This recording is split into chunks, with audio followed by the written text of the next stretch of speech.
नमस्कार दर्शक बंधु, आपण माने माँ सरस्वती को विद्यार देवी भावरे जानिछंती।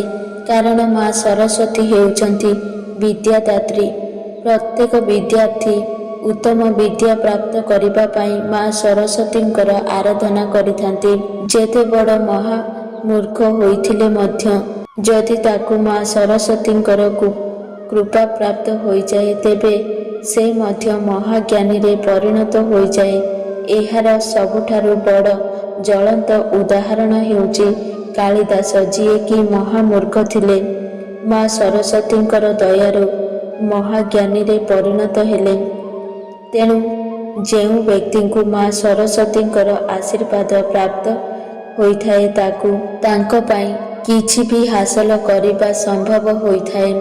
तेणु आजिर एही भिडियो रे मु आपनकु किछि विशेष उपाय विषय रे कहिबाकु जाउछि, जाहाकु जदि एही सरस्वती पूजा दिन पालन करंती तेबे आपणकर पिलामानकर एहा द्वारा मंगल होइथाए। आपणक पिलामानकर पाठ पढ़ारे सुधार आसीथाए। तेबे सरस्वती पूजा दिन गाई को खुआई दियंतु एही गोटिए जिनिस। एपरि करिबा द्वारा आपणकु माँ सरस्वतींकर विशेष कृपा प्राप्त हेबो, जाहा फलरे आपणक पिलांकर मध्य मंगल हेबो एवं पाठ पढ़ारे पिलामानकर उन्नति हेबो।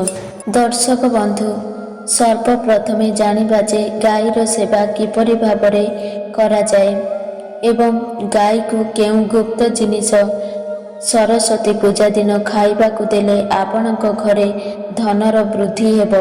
दर्शक बंधु, आमे समस्ते गाई को गोमाता बोली कहिथाउ। गाईर देहरे 33 कोटी देवी देवता वास करिथांती। गाई को मध्य पूजा करिथांती। गाईर 5टी द्रव्य दूध, दही, घीओ, गोबर, गोमूत्र एही 5टी द्रव्य को अत्यंत पवित्र बोली मना जाए। दर्शक बंधु, गाईर गोबररु पद्म मंजीर उत्पत्ति होइछि एवं पद्म फूलटी माँ लक्ष्मी को अत्यंत प्रिय होइथाए। दर्शक बंधु, प्राचीन कालरू ही शुभ मांगलिक कार्य क्षीरर व्यवहार करा जाइथाए एवं सबु मांगलिक पदार्थ मध्य दहीरु उत्पन्न होइछि। घीयरु अमृत उत्पत्ति होइछि, जहा सबु देवी देवता मानकर तृप्तिर साधन होइथाए। शास्त्र अनुसारे गोमातांक शरीर रे 33 कोटी देवी देवता वास होइथाए। गाईटी अत्यंत पवित्र, निर्मल एवं निष्पाप प्राणी अटे। चतुर्वेदरे आमर पालन पोषण करुथिबा गोमाता को कामधेनु कुहाजाए। गाईर दर्शन रे ही मनुष्यर हजारे पापर नष्ट होइथाए। सेथिपाई एही निरीह गोमाता उपरे कदापि अत्याचार करिबा उचित नुहे। गाई को मारिबा एवं कौनसी प्रकारर कष्ट देवा उचित नुहे। एहा द्वारा आपणक पापर भागीदार हेबे। जेउ मनुष्य बिना स्वार्थरे गोमातार सेवा करिथाए ताकू जीवन रे समस्त प्रकारर सुख सुविधा प्राप्त होइथाए एवं मृत्यु पर से गोलोकरे स्थान पाइथाए। जेउ नारी घरे बना जाइथिबा प्रथम रुटी को गाई को खाइबाकू देइथाए से जीवन सारा सौभाग्यवती होइथाए एवं ता स्वामी को कौनसी प्रकारर विपद पड़ी न थाए। जेउ व्यक्ति निज घरे गाईर पंचगव्य रखिथाए से गृहरे मध्य दुख अशांति मध्य प्रवेश करिपारे नाही। जेउ व्यक्ति प्रत्येक दिन गाईर सेवा करिथाए से अनेक पुण्य अर्जन करिथाए। शास्त्र रे गोमाता को महालक्ष्मीर स्वरूप बोली मना जाए। सेथिपाई गोमातार पूजा और सेवा कले आपणक जीवन रे दरिद्रता, दुख, कष्ट दूर हो जाइथाए।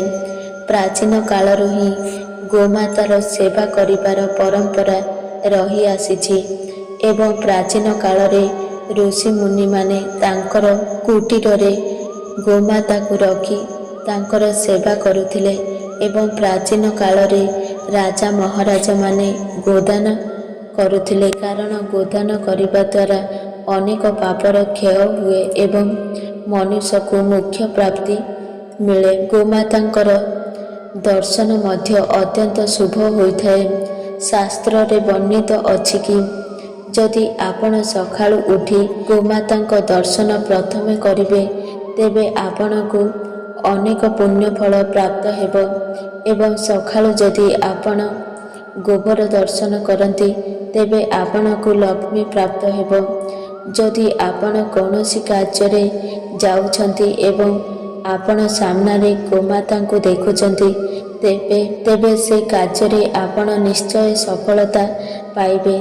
ଯଦି ଆପଣଙ୍କ କୁଣ୍ଡଳୀରେ ପିତୃଦୋଷ ଲାଗି ରହିଛି ତେବେ ପ୍ରତିଦିନ ଗାଈକୁ ରୁଟି ଏବଂ ଗୁଡ଼ ଖାଇବାକୁ ଦେଲେ ପିତୃଦୋଷ ଦୂର ହୁଏ ଏବଂ ଆପଣଙ୍କୁ ପିତୃପୁରୁଷମାନଙ୍କର ଆଶୀର୍ବାଦ ପ୍ରାପ୍ତ ହୁଏ। ଦର୍ଶକ ବନ୍ଧୁ, ଯଦି ଆପଣଙ୍କ କୁଣ୍ଡଳୀରେ ଶନି ଦୋଷ ଲାଗି ରହିଛି ତେବେ ଆପଣ ପ୍ରତି ଶନିବାର ଦିନ ଗାଈକୁ କଳା ରଙ୍ଗର ଗାଈକୁ ରୁଟି ଖାଇବାକୁ ଏବଂ ସବୁଜ ଚାରା ଖାଇବାକୁ ଦିଅନ୍ତୁ। ଏହା ସହିତ ଗୋମାତାଙ୍କର ସେବା ମଧ୍ୟ କରନ୍ତୁ। ଏପରି କରିବା ଦ୍ୱାରା ଆପଣଙ୍କ ଉପରେ ଶନି ଦୋଷର ପ୍ରଭାବ କମ୍ ହେବାକୁ ଲାଗିବ।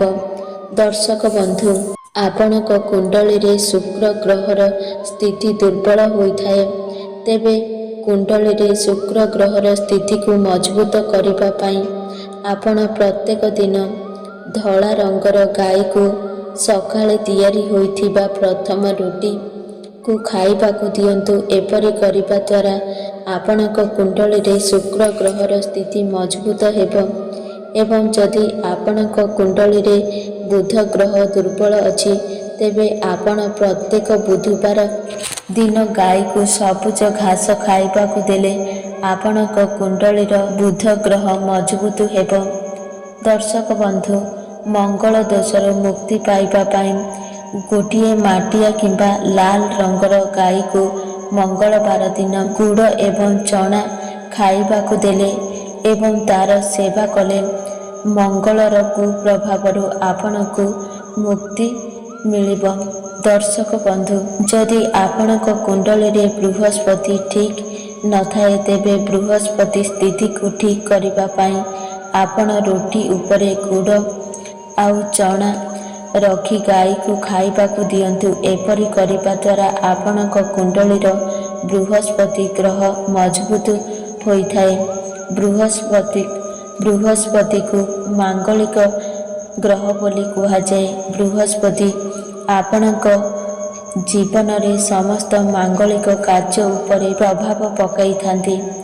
ଆପଣଙ୍କ ଜୀବନରେ ଘଟୁଥିବା ମାଙ୍ଗଳିକ ଘଟଣା ଏବଂ ସନ୍ତାନମାନଙ୍କ ସହ ଜଡ଼ିତ ଘଟଣା ବୃହସ୍ପତି ସ୍ଥିତି ଉପରେ ହିଁ ନିର୍ଭର କରିଥାଏ। ତେବେ ବୃହସ୍ପତି ଗ୍ରହ ମଜବୁତ କରିବା ଅତ୍ୟନ୍ତ ଜରୁରୀ। ଦର୍ଶକ ବନ୍ଧୁ, ଆପଣଙ୍କ ଘରେ କଳହ ଲାଗି ରହୁଛି। ଆପଣ ନିଜ ଘର ଭିତରେ ଗୋବର ଘଷି କରି ଜଳାଇବା ଉଚିତ ଏବଂ ସେ ଘଷିର ଧୂଆଁକୁ ଆପଣ ଘରେ ଚାରିଆଡ଼େ ବୁଲାଇ ଆଣନ୍ତୁ। ଏହା ଦ୍ୱାରା ଘରେ ଥିବା ନକାରାତ୍ମକ ଶକ୍ତି ନଷ୍ଟ ହୋଇଯାଇଥାଏ ଏବଂ ଘରେ ସକାରାତ୍ମକ ଶକ୍ତିର ସଞ୍ଚାର ହେବ। ଗାଈର ଗୋବର, ଗୋମୂତ୍ର, ଦୁଧ, ଦହି, ଘିଅରେ ପଞ୍ଚଦ୍ରବ୍ୟ ବନାଯାଇଥାଏ।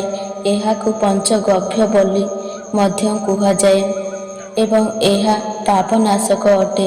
ଦର୍ଶକ ବନ୍ଧୁ, ଆପଣଙ୍କ ଘର ନିକଟକୁ ଗୋମାତା ଆସନ୍ତି ତେବେ ତାଙ୍କୁ ଖରାପ ବ୍ୟବହାର ନକରି କିଛି ଖାଇବାକୁ ଦେଇ ବିଦା କରନ୍ତୁ। ଆପଣ ଯଦି ଚାହୁଁଛନ୍ତି ଗୋମାତାକୁ ପ୍ରତିଦିନ ରୁଟି ଖୁଆନ୍ତୁ। ଏହା କରିବା ଦ୍ୱାରା ଆପଣଙ୍କୁ ସୌଭାଗ୍ୟବତୀ ପ୍ରାପ୍ତ ହୋଇଥାଏ। ଆପଣ ଗାଈକୁ ମାରପିଟ କରି ଘଉଡ଼ାନ୍ତୁ ନାହିଁ।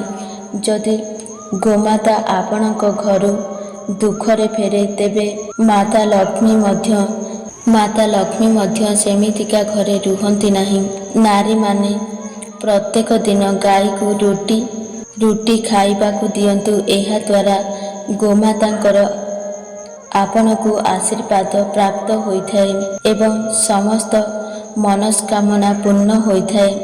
ଦର୍ଶକ ବନ୍ଧୁ, ଗୋମାତାକୁ ବାସି ହୋଇଥିବା ଖାଦ୍ୟ କଦାପି ଦିଅନ୍ତୁ ନାହିଁ ଏବଂ ଅଇଁଠା ଖାଦ୍ୟ ଦିଅନ୍ତୁ ନାହିଁ, ନହେଲେ ଆପଣ ପାପର ଭାଗୀଦାର ହେବେ।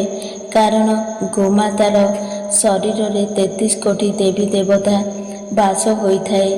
ଗୋମାତାର ଅପମାନ କରିବା ସମସ୍ତ ଦେବୀ ଦେବତାଙ୍କର ଅପମାନ କରିବା ସହ ସମାନ ହୋଇଥାଏ। ଆପଣ ଦେଇଥିବା ଖାଦ୍ୟକୁ ଗୋମାତା ଭୋକ ଲାଗିବା କାରଣରୁ ଗ୍ରହଣ କରିଥାନ୍ତି, କିନ୍ତୁ ଖାଦ୍ୟ ବ୍ୟକ୍ତିକୁ ଘୋର ପାପ ଲାଗିଥାଏ। ଗାଈ ଏକ ଶାକାହାରୀ ପ୍ରାଣୀ, ତାକୁ ଆମିଷ ଖାଇବାକୁ ଦିଅନ୍ତୁ ନାହିଁ। ଦର୍ଶକ ବନ୍ଧୁ, ଆପଣଙ୍କ କୁଣ୍ଡଳୀରେ ଚନ୍ଦ୍ର ଦୋଷ ଲାଗି ରହିଛି। ଆପଣ ଅନେକ ଦୁଃଖ ଦୁର୍ଦ୍ଦଶାର ସମ୍ମୁଖୀନ ହେଉଛନ୍ତି। ତେବେ ଗାଈକୁ ରୁଟିରେ ଲହୁଣୀ ଏବଂ ଅଳ୍ପ ଧଳା ଲୁଣ ରଖି ଖାଇବାକୁ ଦିଅନ୍ତୁ। ଯଦି ଶନି ଦଶା ଲାଗି ରହିଛି, ତେବେ ଅଟାରେ କିଛି କଳା ରାଶି ମିଶାଇ ଖାଇବାକୁ ଦିଅନ୍ତୁ। ଏପରି କରିବା ଦ୍ୱାରା ଶନି ଦଶା ଦୂର ହୋଇଥାଏ। ଦର୍ଶକ ବନ୍ଧୁ, ଏବେ ଚାଲନ୍ତୁ ଜାଣିବା ସରସ୍ୱତୀ ପୂଜା ଦିନ ଗାଈକୁ କେଉଁ ଜିନିଷ ଖାଇବାକୁ ଦେଲେ ଆପଣମାନଙ୍କର ଦୁର୍ଭାଗ୍ୟ ସୌଭାଗ୍ୟରେ ପରିବର୍ତ୍ତିତ ହେବ ଏବଂ ଆପଣଙ୍କର ଘରେ ଧନର ବର୍ଷା ହେବ। ମା ସରସ୍ୱତୀଙ୍କ କୃପା ଆପଣଙ୍କ ପିଲାମାନଙ୍କ ଉପରେ ବର୍ଷା କରିବେ ଏବଂ ଆପଣଙ୍କ ପିଲାମାନେ ପାଠପଢ଼ା କ୍ଷେତ୍ରରେ ଉନ୍ନତି ହେବେ। ଦର୍ଶକ ବନ୍ଧୁ, ଯଦି ମୋ ଭିଡ଼ିଓ ଆପଣଙ୍କୁ ପସନ୍ଦ ଆସେ, ତାହେଲେ ଭିଡ଼ିଓକୁ ଗୋଟିଏ ଲାଇକ୍ କରନ୍ତୁ ଏବଂ ଆମ ଚ୍ୟାନେଲକୁ ସବସ୍କ୍ରାଇବ୍ କରନ୍ତୁ ଏବଂ ସାଙ୍ଗମାନଙ୍କୁ ଅଧିକରୁ ଅଧିକ ସେୟାର କରନ୍ତୁ। ଏହିଭଳି ମୋଟିଭେସନ୍ ଭିଡ଼ିଓ ଦେଖିବା ପାଇଁ। ଜୟ ଜଗନ୍ନାଥ।